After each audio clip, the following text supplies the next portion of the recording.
नमस्कार दोस्तों, स्वागत है आप सभी का आरबीएससी इंड्यूस क्लासेस में। हम पढ़ रहे थे सामाजिक विज्ञान और सामाजिक विज्ञान में आज जो मुख्यतः टॉपिक पढ़ने वाले हैं वो है राजनीतिक आंदोलन। 1917 से लेकर 1947 तक जितने भी राजनीतिक आंदोलन हुए उनके विषय में हम इस वीडियो में पढ़ने वाले हैं। इसके पहले हमने एक टॉपिक छोड़ दिया था, वो था स्वशासन आंदोलन। वो पहले हम टॉपिक देख लेते हैं। स्वशासन आंदोलन क्या है कि अपने खुद का स्वयं शासन, मतलब स्वयं का शासन, तो स्वयं के शासन के लिए आंदोलन, ठीक है ना। देखिए 1950 मतलब 1915 में श्रीमती एनी बेसेंट एक समाज सेविका थी, एक लेखिका थी, उदारवादी महिला थी। श्रीमती एनी बेसेंट ने मद्रास में एक होम रूल लीग की स्थापना की।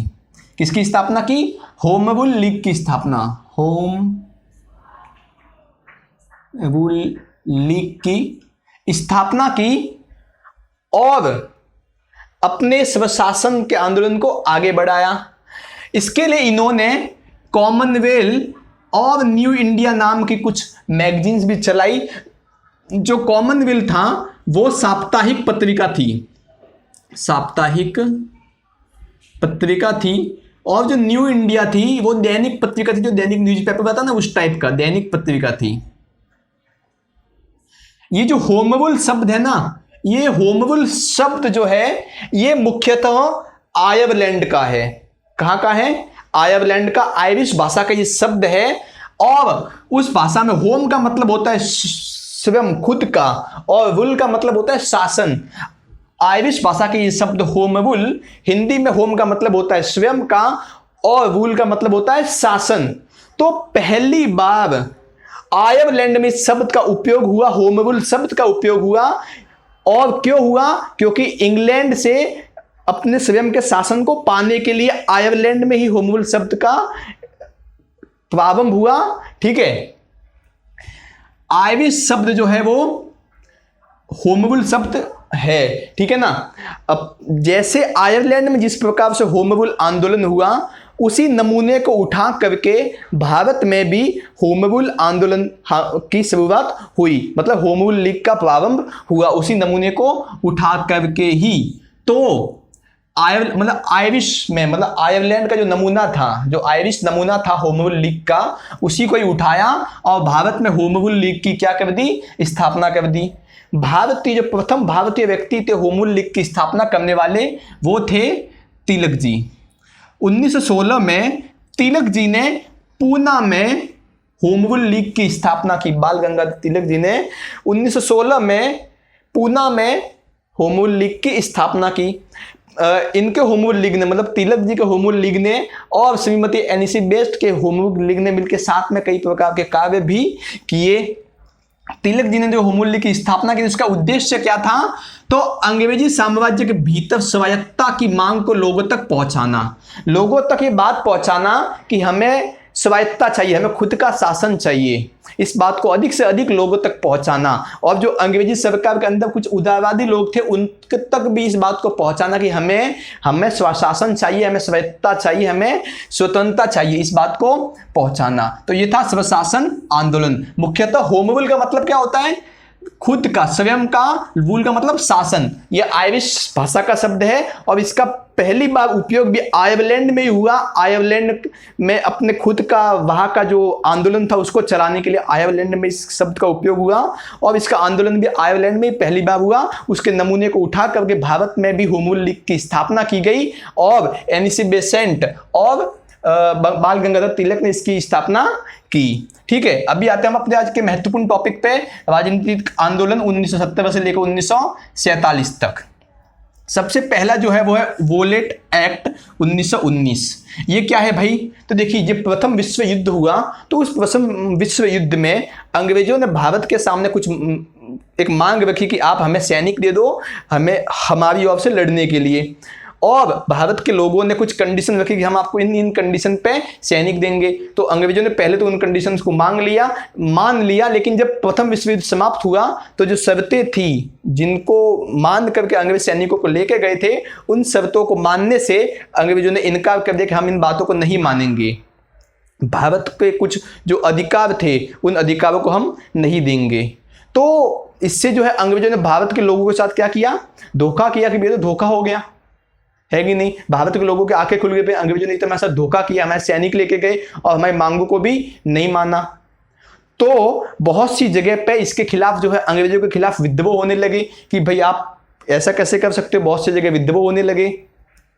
उन विद्रोह को दबाने के लिए, उन विद्रोह को जो विद्रोह कर रहे थे, जो लोग विद्रोह कर रहे थे, जो क्रांतिकारी लोग विद्रोह कर रहे थे, उनको दबाने के लिए एक कमेटी की स्थापना की गई 1917 में।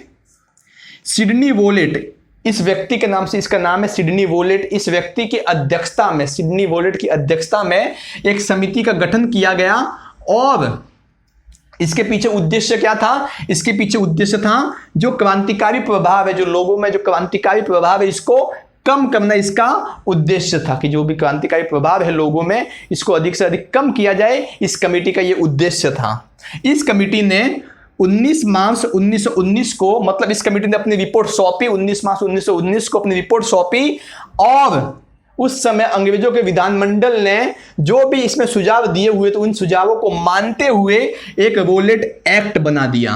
अंग्रेजों ने इसे अपना रोलेट एक्ट नाम दिया। इस एक्ट को क्यों लाया? क्योंकि जो भारत में जो विद्रोह हो रहे थे, जो क्रांतिकारी लोग उभर रहे थे, उनको दबाने के लिए भारत ने, जो अंग्रेज थे, उसने उनको इसका नाम रोलेट एक्ट दिया। किंतु जो भारत के लोग थे उन्होंने इसको काला कानून कहा। काला कानून क्यों कहा? कि जो भी क्रांतिकारी दिखेगा, जो भी अंग्रेजों के खिलाफ विद्रोह करेगा, उनको बिना किसी वकील की सुविधा दिए, बिना किसी अपील के, बिना किसी दलील के तुरंत जेल में डाल दिया जाएगा। जेल में डालने के बाद न तो वकील की बात सुन ली जाएगी, न ही कोई अपील कर सकता है और न ही कोई दलील दे सकता है। तो इस प्रकार से भारत के लोगों ने देखा कि ये तो बहुत ही खतरनाक कानून है, बहुत ही भयंकर कानून है, इसीलिए इसको काला कानून कहा।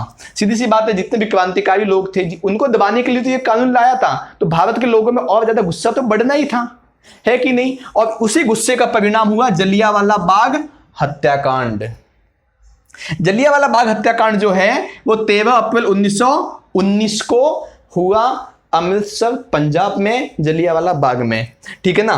देखिए क्या हुआ ना कि वोलेट एक्ट जब आया था तो उस समय भारत के लोगों में काफी गुस्सा था। तो भारत के लोगों ने सोचा कि मिलकर इसका विद्रोह करते हैं। तो अमृतसर में मिलना तय हुआ, जलियांवाला बाग में मिलना तय हुआ। तो अंग्रेज लोगों को पहले से इसकी सूचना मिल गई। तो जो बड़े बड़े नेता थे, गांधी जी जैसे जो बड़े बड़े नेता थे, उनको तो जाने से वहां पे रोक लिया पहले ही, उनको तो जाने ही नहीं दिया पंजाब में। और जो पंजाब के जो मुख्य नेता थे, डॉक्टर सत्यपाल और डॉक्टर सैफुद्दीन किस्लू, इन नेताओं को जो है इन्होंने, अंग्रेजों ने जेल में बंद कर दिया। और ये बात लोगों को समझ में आ गई कि अब तो अंग्रेज जो है कुछ ज्यादा हद पार कर रहे हैं। इनको सत्यपाल जी और सैफुद्दीन किचलू जी को भी गिरफ्तार कर लिया है। तो अभी इनको गिरफ्तारी के विरोध में जुलूस निकालना, भाई इनको जबरदस्ती गिरफ्तार किया अंग्रेजों ने, तो इसके विरोध में लोगों ने जो है एक जुलूस निकाला कि भी जबरदस्ती गिरफ्तारी की हुई, तो उनके विरोध में इनको छोड़ने के लिए एक जुलूस निकाला। और जुलूस जो है वो जा पहुंचा जालियांवाला बाग में। जालियांवाला बाग में जब जुलूस जा पहुंचा तो उस समय जो जालियांवाला बाग है वो अमृतसर में है। और इस जुलूस में करीबन 20,000 लोग थे, जिसमें पुरुष, स्त्री, बच्चे, बूढ़े सब एक समान थे, सब आए थे इस जुलूस में। और इस जुलूस से घबरा कर जनरल डायर को जब ये बात पता चली कि इतने लोग एक साथ जमा हुए, वे भी सब क्रांतिकारी है, तो वोलेट एक्ट तो पहले था ही, तो इसका फायदा उठाते हुए जनरल डायर ने गोली चलाने का आदेश दे दिया। जब तक बंदूक में से कारतूस, गोलियां खत्म नहीं हुई, तब तक गोली चलती गई। बहुत बड़ी भगदड़ मच गई। वहां पे कुआं था, उस कुएं में लोगों ने कूद कूद के अपनी जान बचाना चाहिए, लेकिन लोग कुएं के अंदर कूदते उनकी जान चली गई और कुएं के अंदर भी गोलीबारी हुई। मतलब कि एक खतरनाक जो है एक विध्वंस जालियांवाला बाग हत्याकांड मतलब हुआ वहां पे, खतरनाक। आज भी जो है जालियांवाला बाग जाते लोग, बहुत से देखने जाते हैं, आज भी पर्यटन स्थल के रूप में है जालियांवाला बाग। तो एक बहुत ही खतरनाक विध्वंस जो है उस समय हुआ। तो इससे भारत के लोगों में बहुत ज्यादा और ज्यादा गुस्सा जो है उभर उभर के सामने आने लगा। सरकारी आंकड़ों की माने, जो अंग्रेज अधिकारी तो जो सरकारी आंकड़े थे उनके अनुसार माने तो उस हत्याकांड में 379 लोगों की मृत्यु हुई थी। आपको लगता है 20,000 में से 379 लोगों की मृत्यु? मानने कोई नहीं आता। लेकिन जो कांग्रेस समिति के अगर माने तो कांग्रेस समिति के अनुसार 1000 से ज्यादा लोगों की मृत्यु हुई थी उस जलियांवाला बाग हत्याकांड में, है कि नहीं। अंग्रेजों ने काफी आंकड़े छुपाए थे, लेकिन कांग्रेस समिति में अपनी रिपोर्ट में 1000 से ज्यादा लोगों की मृत्यु की बात की स्पष्ट की थी। इसी जलियांवाला बाग के कांड में एक हंसराज जी थे जो जिंदा बच गए थे, जो जिंदा थे, और इनको सरकारी गवाह बना दिया गया कि अब हम आपको सरकारी गवाह बना के पेश करेंगे और जनरल डायर को सजा दिलाएंगे। दीनबंधु जो कि CF एंडुल है, मतलब दीनबंधु जिनका नाम CF एंडुल है, उन्होंने इस जलियांवाला बाग को जानबूझकर की गई हत्या या फिर साजिश बताया, ठीक है ना। अभी अंग्रेजों ने इस हत्या की जांच करने के लिए एक कमेटी बनाई, हंटर कमेटी। अक्टूबर 1919 में इस हंटर कमेटी को अंग्रेजों ने बनाया। इस कमेटी में 5 तो अंग्रेज अधिकारी थे और 3 जो है भारतीय अधिकारी थे। 8 लोग इस कमेटी में शामिल थे। इन्होंने अपनी रिपोर्ट निकाली, जांच प्रक्रिया की। जब जांच खत्म हो गई तो इन्होंने अपनी रिपोर्ट सौंपी और उस रिपोर्ट में जनरल डायर को एकदम निर्दोष बताया कि ये तो एकदम निर्दोष है।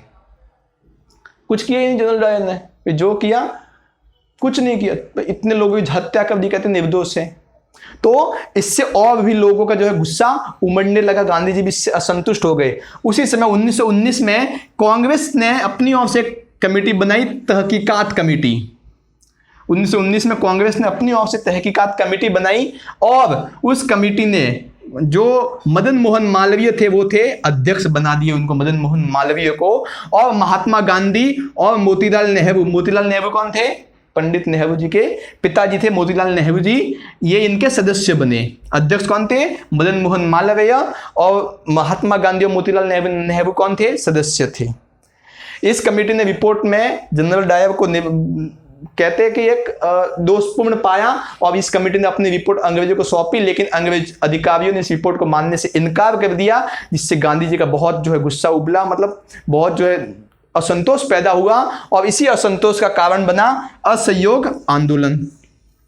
असहयोग आंदोलन क्या है, इसके अगले वाले वीडियो में पढ़ेंगे। क्यों पढ़ेंगे अगले वाले वीडियो में भाई साहब?